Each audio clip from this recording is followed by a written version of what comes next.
Something is wrong with a human.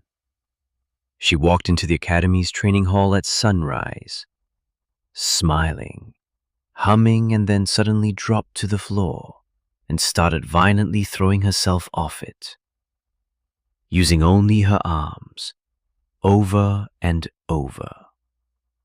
The floor's reinforced durous steel. She doesn't seem to care.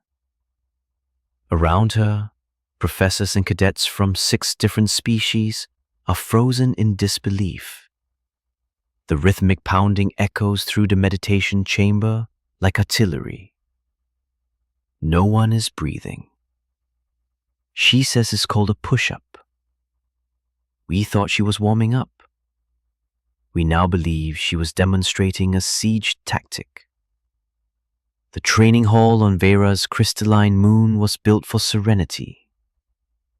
It's where the floating, gas-filled Aerith practice their graceful air weaving, and the plant-based Mossari meditated under perfect sun lamps. It was a place for quiet, for achieving fitness through harmonic resonance and mindful energy. Rin, a cheerful human from a frontier world called Triumph, had a different idea of harmony. Hers involved muscle fatigue, a skyrocketing heart rate, and the deeply satisfying burn of lactic acid. To her, this vast empty hall wasn't a meditation space. It was a gym, and a glorious one at that. Chancellor Valen, a towering bioluminescent luminary, watched from the observation deck. His 4 eyes were blinking out of sync, a dead giveaway for profound unease. Next to him, Dr. Prell, the Academy's Mossari head of xenophysiology, had literally rooted himself to the floor in shock, his leafy tendrils trembling. "Chancellor," Prell whispered, his voice like rustling leaves. "Her bio-readings are off the charts. Her heart is beating at a rate that would kill a Cathar war beast. Her internal temperature is up by 3 degrees. She's producing liters of saline fluid on her skin. By every metric we have, her body is in catastrophic failure. And she just keeps going." Down below, Rin finished her first 100 push-ups, but she didn't stop. She sprang to her feet in one smooth, explosive motion, then dropped back to the floor, pulled her knees to her chest, and launched herself into the air. Over and over, a fluid, violent cycle of pure kinetic energy. "What is that?" Chancellor Valen asked, his light-producing organ shifting to a deep, worried blue. "Is she trying to break the floor?" "Our analysis suggests she calls it a burpee." "A vertical siege technique," Chancellor Valen declared, his voice a low hum of dread. "She's showing how our species can scale fortifications without any gear." An emergency faculty meeting was called. Rin Solis's warm-up was the only thing on the agenda. "The evidence is undeniable," Dr. Prale began, projecting a hologram of Earth. It floated in the center of the room, a deceptively peaceful-looking swirl of blue, white, and green. "Cadet Solis is from a Class 12 death world, a planet so hostile that, statistically, it shouldn't even exist." He pulled up the data. Gravity 9.8 meters per second, nearly 1.6 times the galactic average, tectonically unstable, a biosphere built on predator-prey dynamics, a concept most of us consider ancient mythology. Its star bathes the surface in radiation that would sterilize this moon in a day. He gestured a tendril at another image. Rin doing a push-up, with physiological data glowing in stark red lines. Her skeleton isn't just for support, it's self-reinforcing. It gets denser in response to repeated violent stress. Her muscles tear themselves apart just to rebuild stronger. Her body sweats to cool itself down. A shockingly inefficient but brutally effective system. She isn't exercising. She's adapting. She is actively evolving into a more effective weapon. An Ureth professor floated nervously near the ceiling. So this exercise, it's a form of self-weaponization? Precisely, Dr. Prell confirmed. Humans don't train for one specific thing. Their entire lives are a training scenario. Their history is filled with something called persistence hunting, where they would just chase an animal for days until it collapsed from exhaustion. What we saw this morning wasn't a hobby. It's the biological imperative of an apex predator from a planet that has spent millions of years trying to kill it. The room fell silent. They hadn't accepted a student. They had invited a biological singularity, a being whose idea of a casual morning stretch was what the rest of the galaxy considered an elite special forces tryout. The student's reaction was a bit more direct. Tiv, a young Masari who shared a botany class with Rin, was equal parts terrified and fascinated.